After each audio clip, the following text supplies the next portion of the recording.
Getting out of bed, getting to work, and simply communicating. They're daily activities most of us take for granted, but for many people with disabilities, they depend on others for help.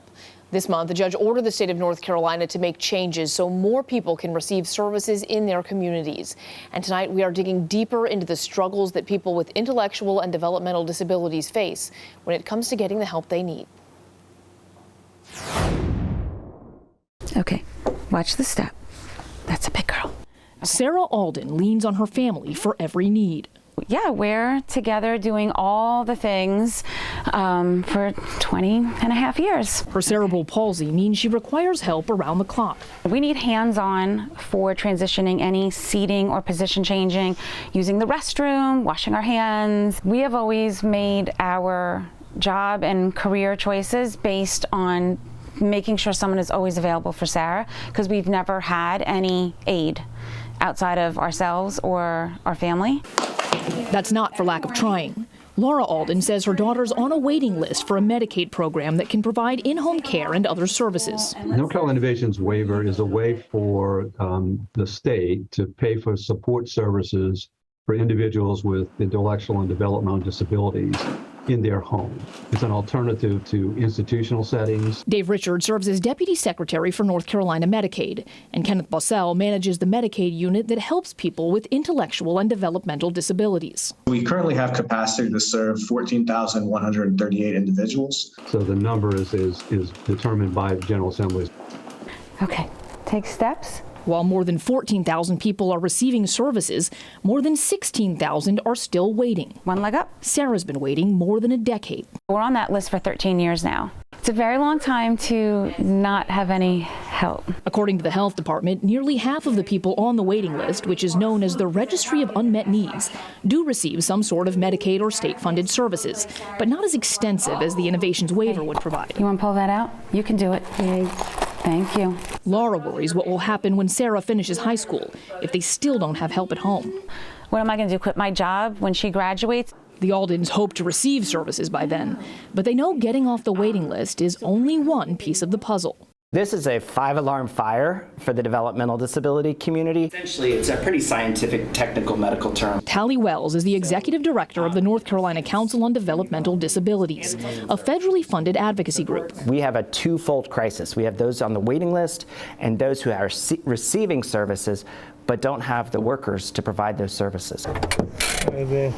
That crisis recently became very real for Brian Dooley. He's one of the more than 14,000 people who has the Innovations waiver. David Owen is his direct support professional. Basically, I help him with what is called activities of daily living. Like eating, dressing, bathing, and anything else. Basically anything you can think of. In addition to assisting with basic needs, David helps Brian communicate and get where he needs to go. David's worked with Brian for the past 6.5 years. He's basically my best friend, therapist. I tell him everything, he tells me everything. We go through it all together. It's going to be weird when I leave him. As much as he values the friendship he and Brian have developed, David says he simply can't make this job work anymore. And advocates say he's one of many direct support professionals leaving their jobs for opportunities with better pay and hours. There's a workforce crisis. I drive by Bojangles every day, and they're advertising $15 an hour. That's $2 or $3 an hour more than we're paying direct support professionals in this state to help folks with the basic activities of daily living they need. And so there's just not enough workers right now. Not enough people and not enough money to bring them in. The first step is that we've got to pay a living wage. Working really closely with the General Assembly, they raised the rates last year about $2.15, which was really helpful. We hope that we'll have a similar kind of thing with the General Assembly this year. But Brian needs someone now. Otherwise, he'll have to move in with his grandparents, who are in their 80s and 45 minutes from his home and work. That'll obviously have an impact on my job. So that'll obviously have an impact on my job. Which I love my job. His job centers around keeping people with disabilities in the community, and he can't help but see the irony, realizing his own independence could be in jeopardy. It's a big crisis. Because there's a big crisis right now. And people like me are eventually going to get hurt. For now, he'll continue to advocate for himself and others with disabilities. those who can't find the services they need, and those still waiting for their chance. Sarah, I think this might be one of the bottom.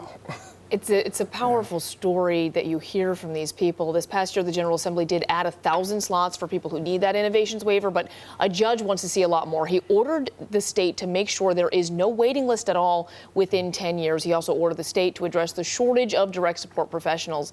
Now, the North Carolina Department of Health and Human Services says it is reviewing legal options to respond to that order, adding that the organization remains committed to providing high-quality community support for people with intellectual and developmental disabilities. Wow, thank you for that story, Maggie. Incredible story.